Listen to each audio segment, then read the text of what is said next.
Mutual Broadcasting System presents The Mysterious Traveler. Written, produced, and directed by Robert A. Arthur and David Kogan. And starring two of radio's foremost personalities, Lyle Sudrow and Robert Darnley, in Behind the Locked Door.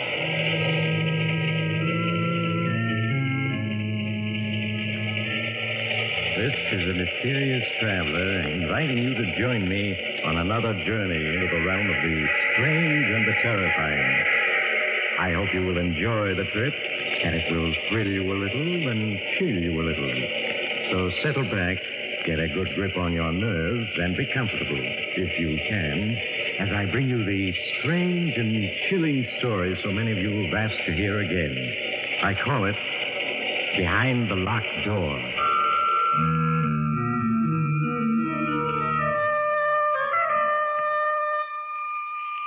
Our story begins in the beautiful mountain region of Lake Mead, Arizona. A convertible car is speeding along a deserted road which winds through the mountains. The car slows down, turns into a dirt road. A few minutes later, it comes to a stop before a small mountain lodge. Kathy Evans, an attractive girl in her early 20s, gets out of the car, runs up the steps of the lodge to the front door. She knocks impatiently, looking about anxiously.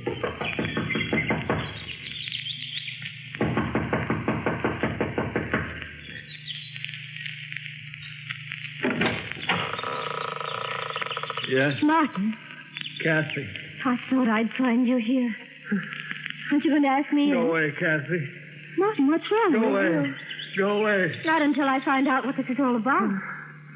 Well, let me in.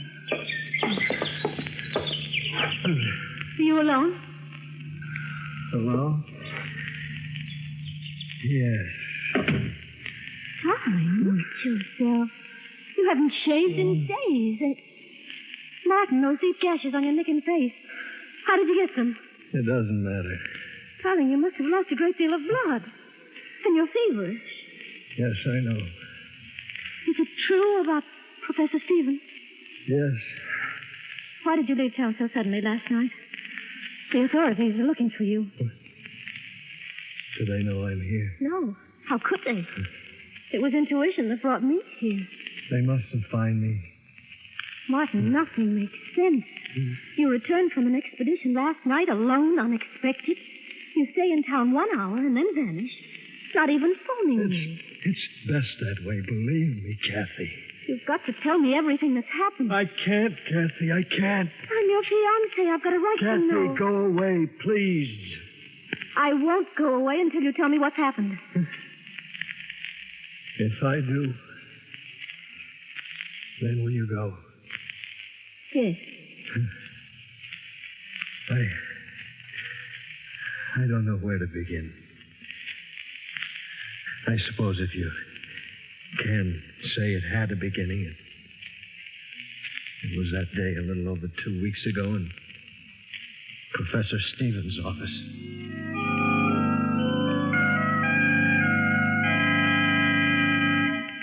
Come in, Martin. Come in.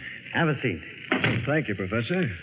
Martin, how would you like to go exploring with me for, say, 10 days, 2 weeks at the outside? Exploring where? The Vermilion Cliffs along the Colorado River. I found some wonderful Aztec pieces there last summer. One large cave I stumbled on proved to be a veritable treasure trove. Yes, I've seen those Aztec pieces in the University Museum. Now, the Vermilion Cliffs still remain largely unexplored. I'm sure that we could turn up many more objects of interest. It certainly sounds intriguing. The only reason I hesitate, Professor, is because of Kathy. Oh, I'm sure she'd give you a 2-week leave of absence. Yes, I suppose so. How many of us would go? Well, it would just be you, myself, and an Indian guide. And 3 burros. I find that the fewer there are on an expedition, the better. Mm-hmm. When would we leave? Well, what about the day after tomorrow? All right, Professor, I'm with you.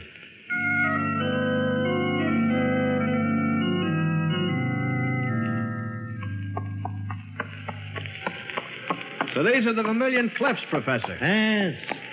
An awe-inspiring sight, aren't they? They're as breathtaking as the Grand Canyon itself. I had no idea they towered so high. Yes, they make you realize just how insignificant man really is. Yeah. Now, this region is so desolate, Martin, that it's all but unexplored. That's why I'm drawn to it time and time again. Yes, I can understand that. It represents the challenge of the unknown. Careful, Martin. You'll get the exploring bug. Oh, I've already been bitten, Professor. Well, if you're going to be an explorer and an archaeologist, I'll have to start teaching you the fundamentals of the profession. Sam, this seems like a good spot. We'll camp here for the night.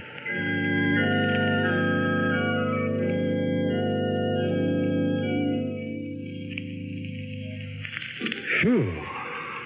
Well, it certainly is hot, Professor. Exploring isn't as easy as I thought. All right, Professor, what is it? For 20 minutes now, you've been sitting on that rock staring at that cliff. Note the boulders strewn over the face of that cliff. What about them? And that's a very peculiar landslide. If you carefully study the formation of it, What's peculiar about it? many of the rocks look as though they'd been placed there by human hand. But why and by whom? Well, one of the ancient Aztec forms of punishment was to seal a person in a cave by means of a landslide or just piling heavy rocks in front of the mouth of the cave. That landslide, there must be hundreds of tons of rock there. Yes. Well, fortunately, we're prepared for it. Is that why you brought the dynamite along? Yes. Probably all we'll find will be a skeleton. In that case, it'll have been a waste of dynamite. However, we'll chance it. Oh, Sam. What do you want? Get the case of dynamite, Sam. I'm going to blast that landslide. Professor, better leave it same way it be. Why? Evil spirit sleep in cave. Better not wake him up. Do you really believe that? Martin, I wouldn't laugh. Sam may be uneducated, but he senses things that you and I can't even begin to comprehend. Now, wait a minute. You mean you believe what he said about evil being asleep in that cave? I wouldn't say that I believe it. But nevertheless, I respect Sam's opinion. But Sam, I still want to blast that landslide. I get dynamite.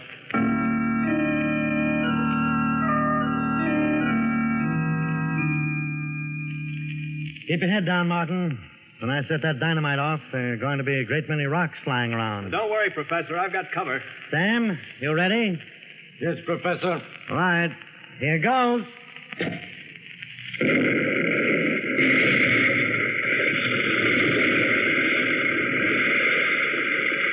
Keep your heads down. All right. It's safe now. Professor, I think you did it.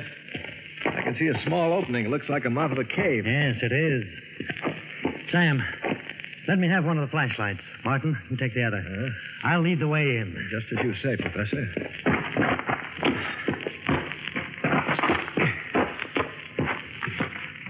The air doesn't seem too bad in here. Yes, it's all right. Yeah. What's that noise? Just rats scurrying around. Oh. Certainly a huge cavern. Look at that ceiling. Must be 200 feet high. Look at the bats up there. Yes, huge ones. I have a feeling that this cavern and others extend for miles underground. Yeah, Professor, look. Skeletons. Yes. There's another one over there. Yes. Let's see what else there is. Wagon train. What? Good Lord. Sam's right. It's a wagon train. A wagon train? Yes. There are at least 30 or 40 wagons in this cavern. Look. Skeletons of horses. Yeah. Here's a skeleton with an arrow beside it. Let me see it. Oh. Appears to be a Navajo arrow. What do you think, Sam? Navajo. Professor, this wagon train, what's it all mean? Well, many years ago, this wagon train was attacked by Indians. Wagon train retreated into this cavern, hoping to save themselves that way. Then the Indians caused a landslide, sealing them in. Yeah. Poor devils. Notice that old gun lying there. Yeah. The flintlock. Seems to suggest that this wagon train must be at least 100 years old. Yeah, probably headed for the California gold rush of 1848. Yeah. Well, we'll come back tomorrow and search this wagon train thoroughly. I'm sure we'll find many things of great interest. The next morning, after an early breakfast, Sam and I followed Professor Stevens back into the cavern. We spent the morning investigating the trunks and boxes we found on the wagons. And among the moldy clothing and 101 household articles, we found faded letters and newspapers which showed the wagon train had crossed the Mississippi in the summer of 1849, headed west for California and gold. We finished rummaging among the effects of the wagons, and the professor suggested we explore the cavern. We followed him from one cavern to another, each varying in size. Now and then the professor would stop to mark our trail, for the caverns were honeycombed with countless passageways. How far do you think we've come, Professor? I should say we're about a mile from the wagon train. We'll go back a few more minutes. We go back now. This place is evil. Now, Sam, if there are ghosts here, they're only the ghosts of the people in the wagon train. They wouldn't harm us. I tell you, evil. Feel it all around. We go back. We'll go just a little further, then turn back. Professor, wait a minute. What is it, Martin? I think I hear running water. Yes, you're right. Come along. We seem to be getting closer. Yes. Evil all around us. Can't be much further. Well, there it is. Yeah. It's a small river. Look how swiftly it's flowing. This probably flows for miles underground and it empties into the Colorado River. Say, Professor, here along the bank, there's a tremendous pile of fish bones. Yes, so there is. Look. There are even more on the other side of the river. What do these huge piles of fish bones mean? It's very strange. Well, how do you account for it? I'm afraid that at the moment I can't. Sam, you any ideas about it? Evil all around us. Feel him strong. Professor, he's trembling. Sam, there's nothing to be afraid of. Look, I'll shine my flashlight around, see? We're being watched. Watched? What are you talking about? Won't stay here. I go. Sam, come back. You haven't even got a flashlight. Sam! Come on, Martin. We've got to catch him.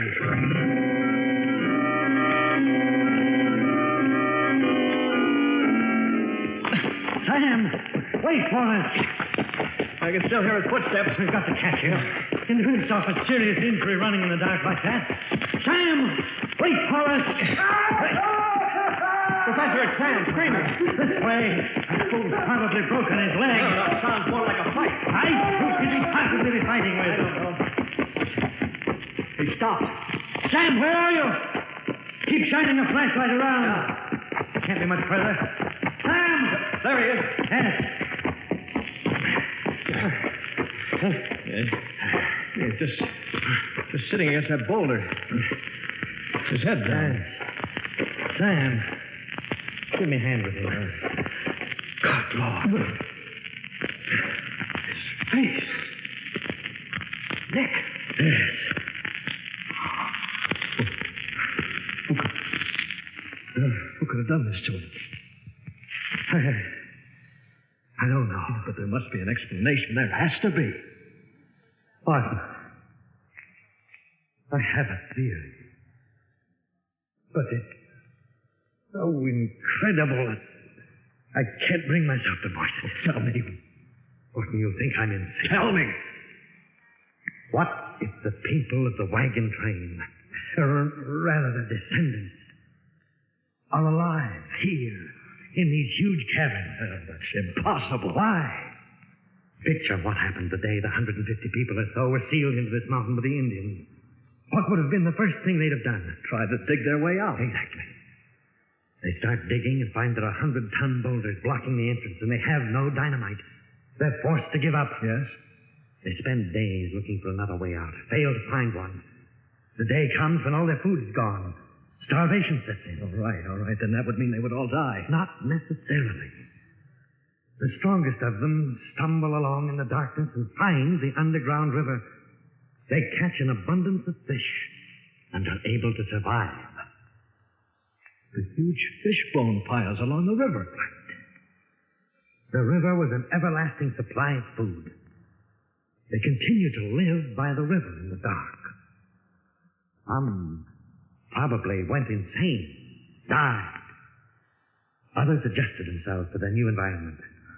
Professor, you think those handful of survivors had descendants who are alive today inside this mountain? Yes, Martin. And it was one of them who clawed sand to death. What can those descendants be like?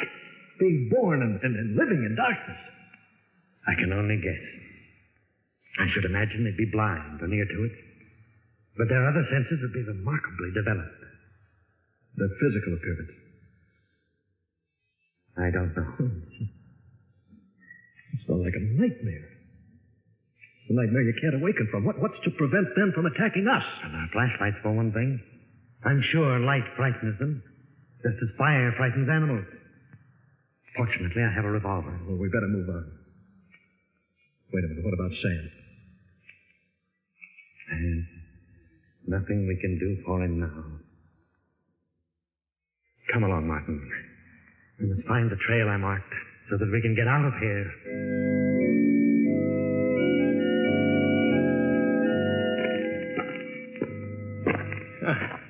Seems we've been searching days for the markings you left. Yes. Actually, it's been 10 hours. That's what? The river. Yes. Come along. Once we reach the river, we'll be able to pick up the trail I marked. Well, we're getting closer. Yes. There it is. Here we are. Look, Martin, there's my marking on the passageway. We found the trail. Yes. Martin, 2 a.m. We'd better rest for a few hours.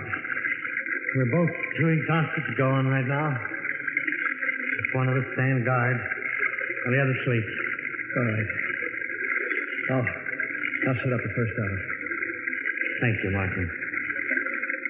Keep the flashlight on. Don't worry. I will. In a matter of minutes, the professor fell asleep. I sat on guard, flashing my light slowly around the huge cavern. I looked at my watch, and the seconds seemed like minutes, and the minutes like hours. My eyes grew heavy, and I finally dozed off.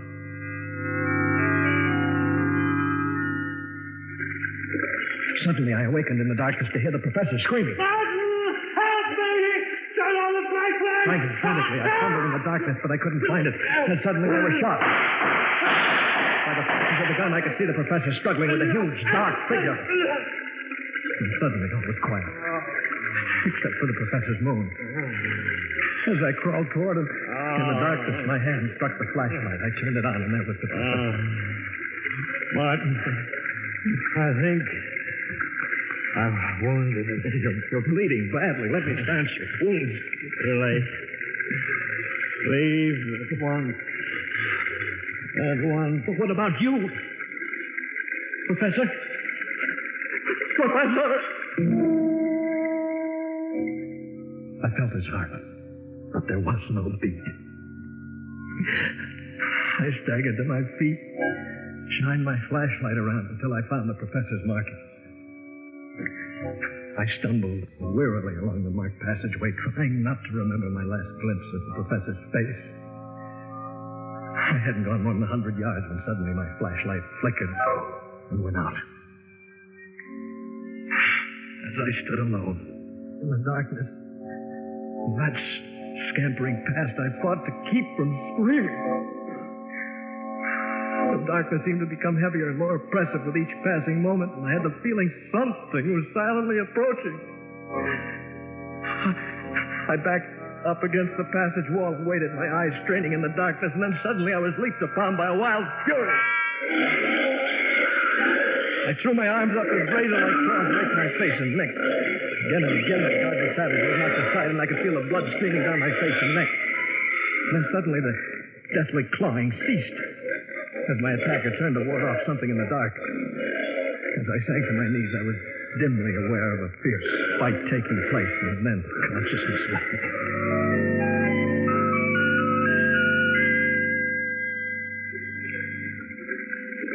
Later. How much later, I have no way of knowing. I became aware of a heavy, calloused hand washing my face and neck with water. I winced in pain as the water flowed into the deep cuts, and then suddenly I remembered all. And remembering all, became aware of the calloused hand washing my face and the presence of someone beside me in the darkness. Who are you?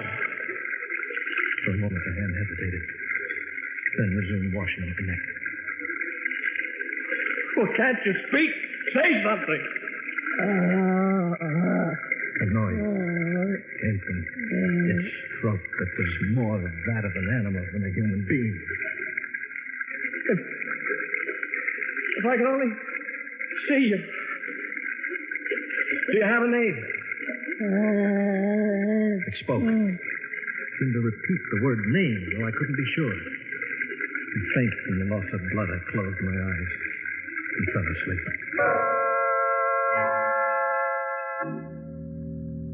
When I awoke, my face and neck felt stiff and painful. It seemed to sense I was awake, for as I opened my eyes and stared into the darkness, it came to my side.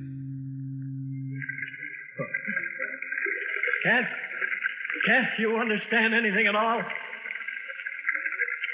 Don't my words make any sense to you? Why did you save my life?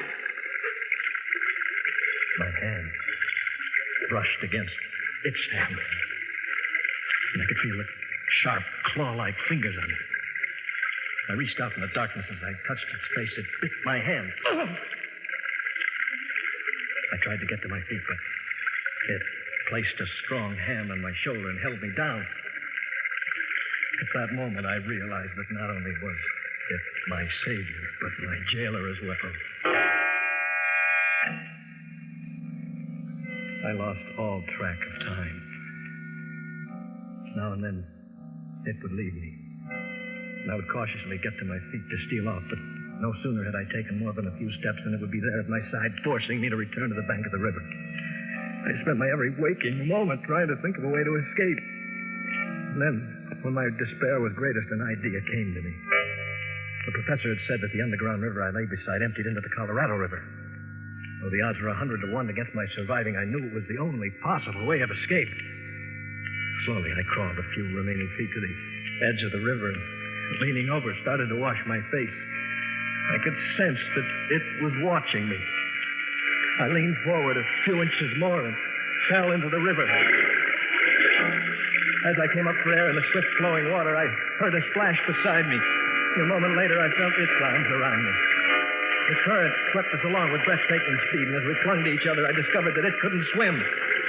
For what seemed hours, the river swept us along in the darkness, and I felt myself losing consciousness as I attempted to keep the two of us above water.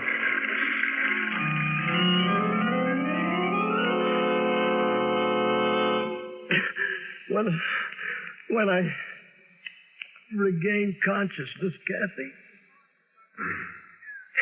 we were both lying on a sandbar in the Colorado River, and the sun was beating down on us. Darling, you're delirious from your wound. I need a doctor. I wish it were simple as all that. You're feverish. You need care. Go away, Kathy. Go away. How can I? Leaving you alone like this? Don't you understand? I'm not alone. She's here. She's here?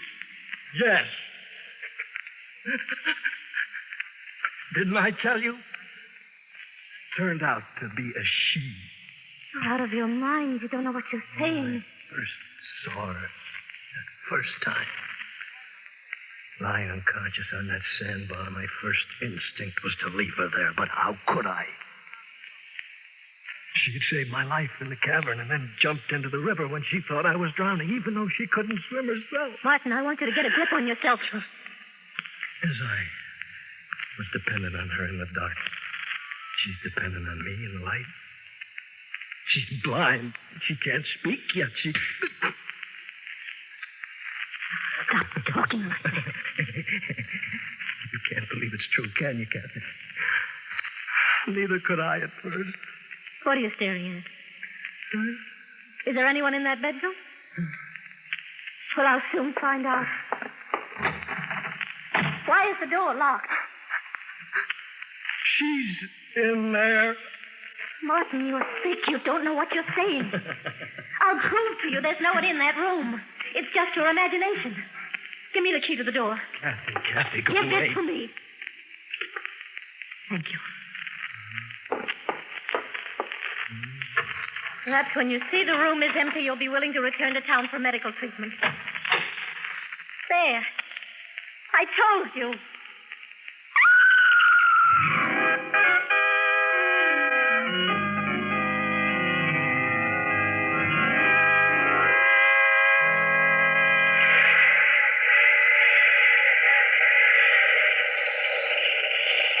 This is the mysterious traveler again. Did you enjoy our trip? What's that, madam? You want a description of what Kathy saw when she opened that bedroom door? Well, you might ask Kathy. The only trouble is the poor girl gets hysterical when you question her about the occupant of that bedroom. I suggest you write a letter to the Museum of Horrors for a full description. They consider the Woman of the Mountain as their star exhibit because when she... Oh, you have to get off here. I'm sorry. I'm sure we'll meet again. I take this same train every week at this same time.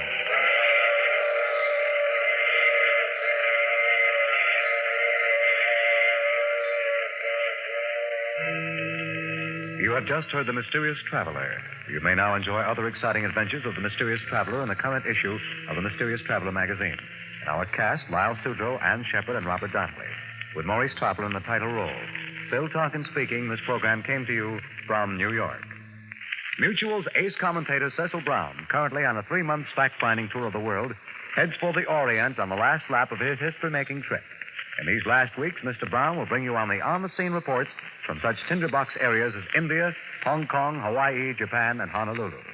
You won't want to miss any of the eyewitness accounts by this able commentator of the latest happenings in these headline-making spots of the world. Be sure to listen to the news reports of Cecil Brown over most of these stations. This is the Mutual Broadcasting System.